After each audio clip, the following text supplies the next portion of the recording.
জয়গুরু। আজকে নভেম্বরের 14 তারিখ 2024 সালে এই মুহূর্তে আমরা আছি ভারতের ত্রিপুরা রাজ্যের আগরতলা, যেটা সেই আগরতলার যে রাজধানী বলতে যেটা বোঝাই, যে ত্রিপুরার যে মেন শহর যেটা আগরতলা, সেখানেই আমরা আছি। এই মুহূর্তে আমরা এখানে আছি রাজবাড়ি বলতে একটা ঐতিহ্যবাহী প্লেস, যে পর্যটন কেন্দ্র, এখানে আমরা দাঁড়িয়ে আছি। এই মুহূর্তেই আমি একটা বিষয় বলতে চাচ্ছি, যেমন আমরা তো বাংলাদেশ থেকে ভারতে চলে আসছি, মানে একটা বর্ডার অতিক্রম করে আরেকটা দেশে আমরা আসছি। তো ঠিক এরকম মৃত্যু আসার পূর্বে মানুষ ইহজগতে থাকছে, আর মৃত্যু নামের যে ইয়েটা আসছে বর্ডার, ওইটা ক্রস করে যখন আমরা চলে যাচ্ছি গায়েব জগতে, পরপারের জগৎ, আখেরাতের জগৎ। তো আখেরাতের জিন্দেগিতে গিয়ে এই দুনিয়ার কোনো কিছু সম্পদ, স্ত্রী পুত্র কন্যা, ভাই ব্রাদার, আত্মীয় স্বজন, বন্ধু বান্ধব, যা কিছু কোনো মানুষই তার পরপারে, মৃত্যুর পরে কোনো কাজে আসছে না। একমাত্র সেখানে আমাদের সহায় সম্বল হচ্ছে আমাদের প্রভু, আমাদের আল্লাহ।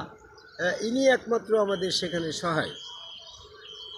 তো এমনভাবে আমাদের এই জিনিসটা বুঝে নিতে হবে যে ইহকালীন জগতে যদি আমরা আল্লাহর সাথে সম্পর্ক করতে পারি, তাহলে এই মৃত্যুর পরে যে আমরা আল্লাহ পাকের সান্নিধ্য লাভ করতে পারি।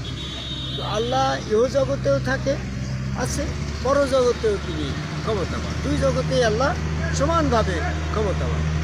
কিন্তু মানুষ, বন্ধুবান্ধব, আত্মীয় স্বজন ইহজগতে সাহায্য করতে পারছে, ক্ষমতা প্রয়োগ করতে পারছে, কিন্তু পরজগতে কারোরই কোনো ক্ষমতা থাকছে না। চিন্তা করো মাসুদ, ইহজগতে আমাদের প্রত্যেকেরই ক্ষমতা কিছু না কিছু আছে। এই ক্ষমতা ইহজগতের ভিতরে সীমাবদ্ধ, কিন্তু পরজগতে যে কোনো মানুষেরই কোনো ক্ষমতা থাকছে না। তাহলে সমস্ত সৃষ্টির ক্ষমতা কিন্তু ইহজগতে সীমাবদ্ধ, পরজগতে সমস্ত ক্ষমতা শেষ হয়ে যাচ্ছে, শেষ হয়ে যাচ্ছে। তাহলে ইহজগতের ক্ষমতা দিয়ে পরজগতে আমার কোনো উপকার আসছে না। পক্ষান্তরে পাশাপাশি এমন একটা ক্ষমতাধর আছে যে ইহকালেও ক্ষমতা সম্পন্ন, পরকালেও ক্ষমতা সম্পন্ন। সেই ক্ষমতা একমাত্র আল্লাহ। তো আল্লাহ পরপারে আমাদের গায়েব জগতে যায়, আল্লাহ একমাত্র আমাদের সহায় সাহায্যকারী। এখন সেই আল্লাহ ইহজগতে আমাদেরকে, ইহজগতেও তিনি বিরাজ করে। এই ইহজগতে আল্লাহ পাকের সান্নিধ্য লাভ করার জন্য ইহজগতে কোনো মানুষের সাথে আল্লাহ পাক সরাসরি এসে কথা বলবে না, কোনো সম্পর্ক করবে না। একমাত্র তিন পদ্ধতিতে, একটা হচ্ছে ওহীর মাধ্যম, তারপরে রসুল ছদ্মবেশ, তারপরে জিবরাইল পাঠিয়ে। তো এখন আল্লাহ রাব্বুল আলামিন ইহজগতে কোনো মানুষের সাথে সম্পর্ক করতে গেলে আল্লাহ বলল, ঠিকানা করে দিল, কলিন কুন্তুম তুহিব্বুনাল্লাহ ফাত্তাবিউনি। যদি তুমি মানুষ আল্লাহকে ভালোবাসতে চাও তাহলে রসুলের অনুসরণ। যদি তুমি আল্লাহকে আনুগত্য করতে চাও তাহলে রসুলের আনুগত্য করো।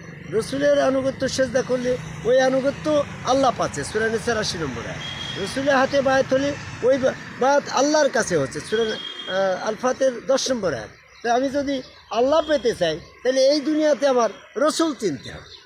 রসুল যদি আমি না চিনি, রসুলের সাথে যদি আমি সম্পর্ক না করি, তাহলে আমার আল্লাহর সাথে দর্শন হচ্ছে না, কানেকশন হচ্ছে না, পরপরে আমি আল্লাহ পাকের সান্নিধ্য পাচ্ছি। তাহলে মৃত্যুর পূর্বেই আমাদের একজন রসুলের দরকার। আর সেই রসুল ব্যক্তির সাথে রসুলের প্রথম পরিচয় হচ্ছে, রসুল থাকবে শয়তান থেকে পবিত্র। শয়তান মুক্ত ব্যক্তিরা হচ্ছে রসুল। তো শয়তান মুক্ত ব্যক্তি কখন?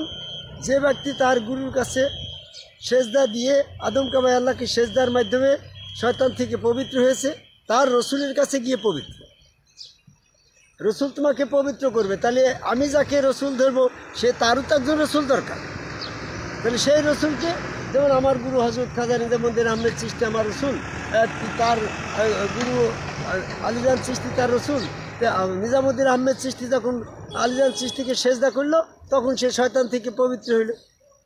এই শয়তান থেকে পবিত্র ওই স্রোত আর পরবর্তীতে শয়তান ধারণ করতে পারছেন। তাহলে আমি যদি আল্লাহ দর্শন করতে চাই, আল্লাহ পেতে চাই, তাহলে আমাকে আদম কাবার সেজদাকারী একজন সম্মুখ গুরু রসুলের সান্নিধ্য লাভ করলে ওই সান্নিধ্যের মাধ্যমে, ওই মহব্বতের মাধ্যমে, ওই আনুগত্য সেজদার মাধ্যমে, ওই হাতে বায়াতের মাধ্যমে আল্লাহর কাছে আমি বায়াত হতে পারছি এবং ওই রূপ দর্শনের মাধ্যমে আমি আল্লাহ দর্শন করছি। আল্লাহ দর্শন করার পরে যখন আমি আল্লাহর সাথে আল্লাহর প্রেমিক হয়ে যাব, তখন কিন্তু মৃত্যুর পরে আমার আল্লাহ রসুল স্রোতেই সরাসরি আমার সাহায্য করবে, দর্শন দিবে এবং সেখানে সেজদা দিয়ে আমি জান্নাতে যেতে পারবো। তাহলে আমাদেরকে পৃথিবীতে কুলু নাফসিন যায়কাতুল মাউত, প্রত্যেকেরই মৃত্যু হবে। আমরা এখন আছি, একসময় থাকবো না। আমাদের এই সংক্ষিপ্ত জিন্দেগিতে আমাদের একজন আদম কাবার সেজদাকারী একজন সমগ্র রসুলের কাছে বায়াত গ্রহণ করে সেখান থেকে আল্লাহ দর্শন করে আল্লাহর সাথে কানেক্টেড নিয়ে মৃত্যুর পরে যেন আমি আল্লাহর দর্শন পেয়ে নিরাপদ থাকতে পারি, আল্লাহর সাহায্য পেতে পারি। এই জন্য আমাদেরকে বর্তমানে সমস্ত ইবাদত বন্দিগির থেকে, সমস্ত কর্মের থেকে প্রথম সত্য হচ্ছে আমাদের রসুল দর্শন। প্রথম সত্য রসুল। এই রসুলকে আনুগত্য করে, রসুলকে আল্লাহ পাককে সম্পর্ক করে আমাদের মৃত্যুর জন্য প্রস্তুত থাকতে হবে। মৃত্যু নামক পৃথিবীতে আসার আগে আমাদেরকে বায়াত হতে হবে, মুসলমান হতে হবে। এই জন্য সূরা ইমরানের 102 নম্বর আয়াতে বলল, হে মুমিনগণ, তোমরা আল্লাহর কাছে আত্মসমর্পণ না করে মরো না।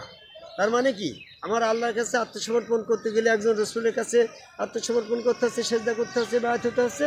সেই রসুল স্রোতের মাধ্যমে আমাকে মৃত্যুর পরে আল্লাহ পাকের সান্নিধ্য লাভের যে বেহেশতের ফয়সালা, সেখানে সাহায্যের ফয়সালা, সেই টিকিটটা আমার আদম কাবার সেজদার মাধ্যমে। আদম কাবার সেজদা করা দরকার। আদম কাবার সেজদা করার দরকার হলে একজন সমগ্র রসুল দরকার। আর রসুলের কাছে এসে বায়াত গ্রহণ করে আল্লাহ পাকের সম্পর্ক সৃষ্টি করে, মহব্বত সৃষ্টি করে আমাদের মৃত্যুবরণ করার আহ্বান করে আজকে ভারতবর্ষের ত্রিপুরা রাজ্যের এই আগরতলার রাজবাড়ি, যেটা ঐতিহ্যবাহী ভবন, প্রাচীন ঐতিহ্যবাহী ভবনের এই পাশে দাঁড়িয়ে পৃথিবীর সকল মানুষকে মৃত্যুর পূর্বেই তার প্রভু সন্ধান করার জন্য রসুলের কাছে আদম কাবার সেজদার মাধ্যমে প্রভুর দর্শনের আশা প্রত্যাশা ব্যক্ত করে আমার কথা শেষ করি। জয়।